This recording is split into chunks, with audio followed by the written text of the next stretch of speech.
Hey guys, RTS Animation here, coming at you today with my WrestleMania 32 review. And by the way, before I start, full credit for the picture you see goes to Good Mic Work Commentaries on YouTube. Go check him out. He is amazing. He is so good. So all credit goes to him before I start this video. And let's get right down to it. The first thing that happened at Mania was Lita revealing the new women's title. And it looked pretty cool, kind of. It's exactly what a women's title should be. They don't need that diva crap anymore. And diva, by the way, is a really negative term. And it's just about time that they changed it back to the women's division. And we'll talk about that triple threat match. It was kind of maybe the best match on the card, actually. So, first match of the official show was the ladder match. And damn, it was shocking who the winner of that was.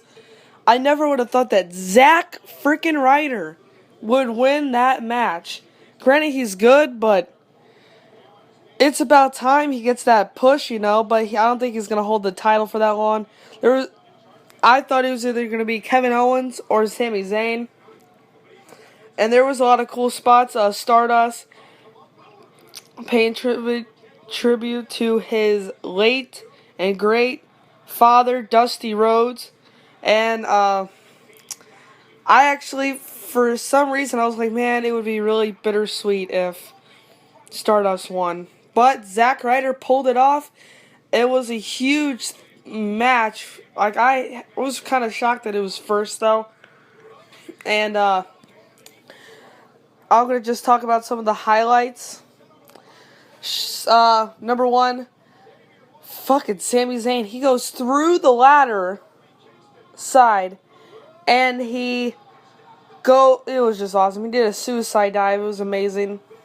And the other great spot was Stardust going through the ladder. And man, oh man. And at some point, I can't remember exactly what happened, but all I saw, I think I went to the bathroom for some reason. And I came back, I saw Miz on top of the ladder.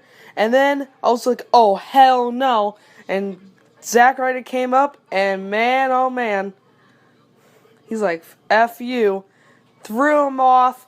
And Zack Ryder won the Intercontinental Championship, and rightfully so.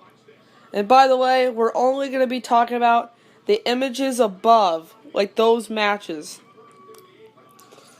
Well, the New Day had a pretty shitty match. I did not expect them to lose. The League of Nations won, but it led to something that I marked the fuck out. Shawn Michaels comes out, okay? And I was noticing something. He was wearing a shirt, of course. He's wearing his goddamn ring gear. Holy crap, and I'm like, no. Holy shit, there's no fucking way. He takes his goddamn shirt off. He poses, and JBL's freaking out like, Mr. WrestleMania is back. And I'm like, oh my god. And then Mick Foley came out, and then Stone Cold came out, and they came in the ring and whipped the fucking shit out of the League of Nations.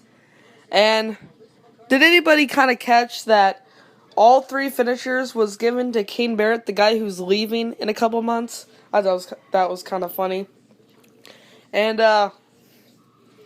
man, pretty soon after that, it was Dean Ambrose versus Brock. No. It was AJ Styles versus Chris Jericho. I thought AJ Styles was going to win. It was kind of obvious for me.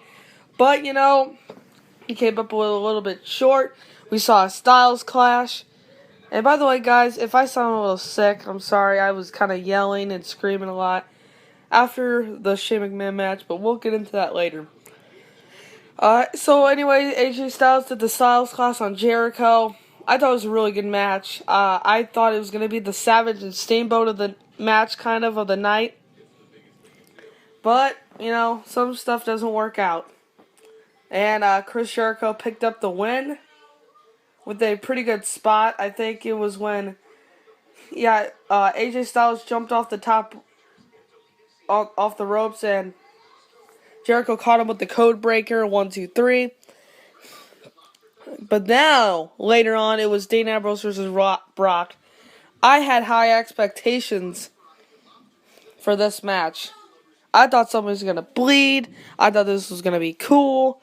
But it was kind of like a dull match for me. There was 13 suplexes, I believe, by Lesnar. But there was a couple suplexes that were on a huge pile of chairs. But nothing, really huge. And then there was the triple threat Divas match. And I can't believe I'm going to say this. The Divas match might have been the best match on the card. And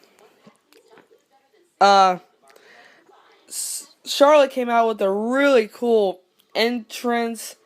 Apparently, her attire was made, there was pieces of Ric Flair's attire he wore at Mania 24, which I thought that was kind of cool. But I think she should have wore that next year, honestly, because that's going to be in Orlando, you know what I mean? But I was thinking Sasha Banks all the way. And she was paying tribute to somebody else, Eddie Guerrero. She also did a frog splash in the match. It was just a huge back and forth match. You didn't know what was going to happen next. But somehow, some way. Oh, but before we go into that, Becky Lynch jumps on Ric Flair. I think that was kind of her payback for kissing her at the Royal Rumble. That was disgusting, man. By flying on top of him. But then, Charlotte gets the figure 8 on Becky Lynch. And you could see Sasha Banks trying to get in the ring, but damn it, Ric Flair, he's holding her leg, and then Becky Lynch taps out. It's bullshit. So, we've covered... Oh man, we're almost done.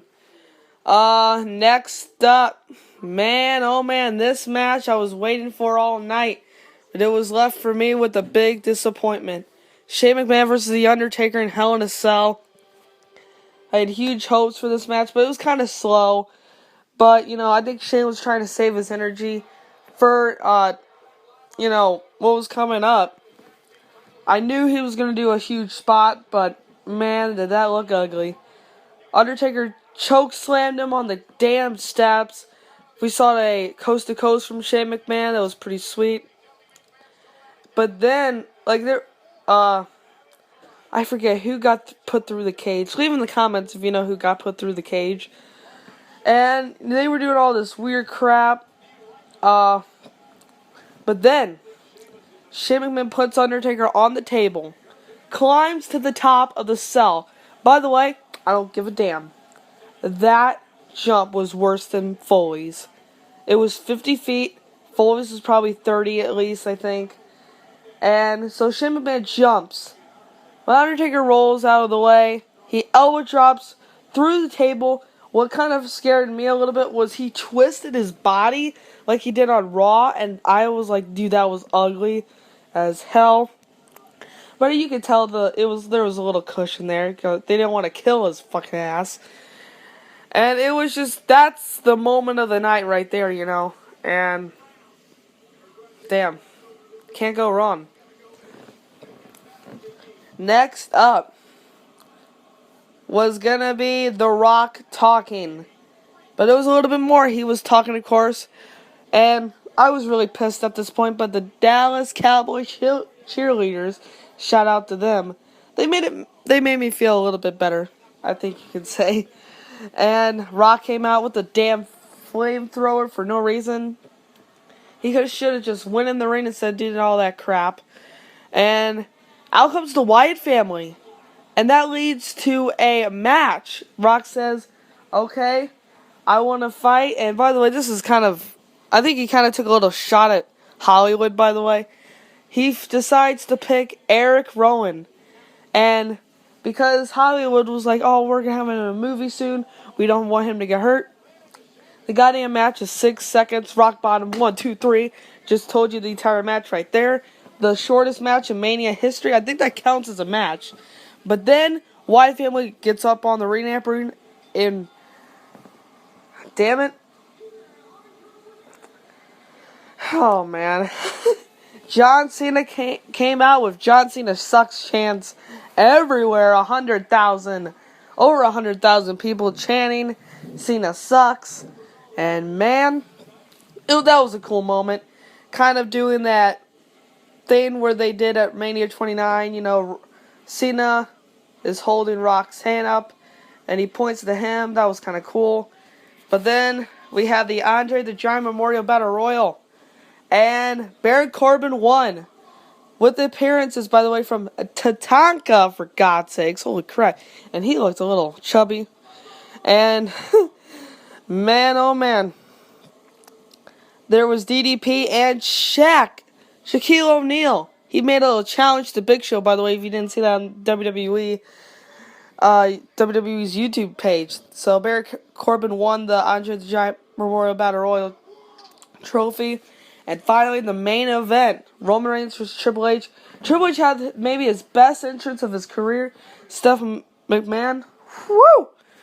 Yeah. His entrance was phenomenal. Skeletor. I think it was way better than Terminator. I think that... Oh, man. And Roman Reigns got booed. I think...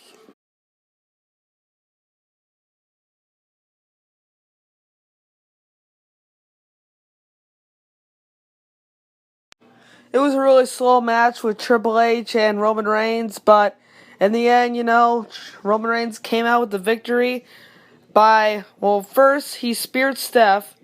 Steph gave Hunter the sledgehammer. He missed, spear, 1, 2, 3, Roman's your new champ. People were pissed. And my grade on this WrestleMania is a B. It wasn't good, it wasn't bad, it was okay.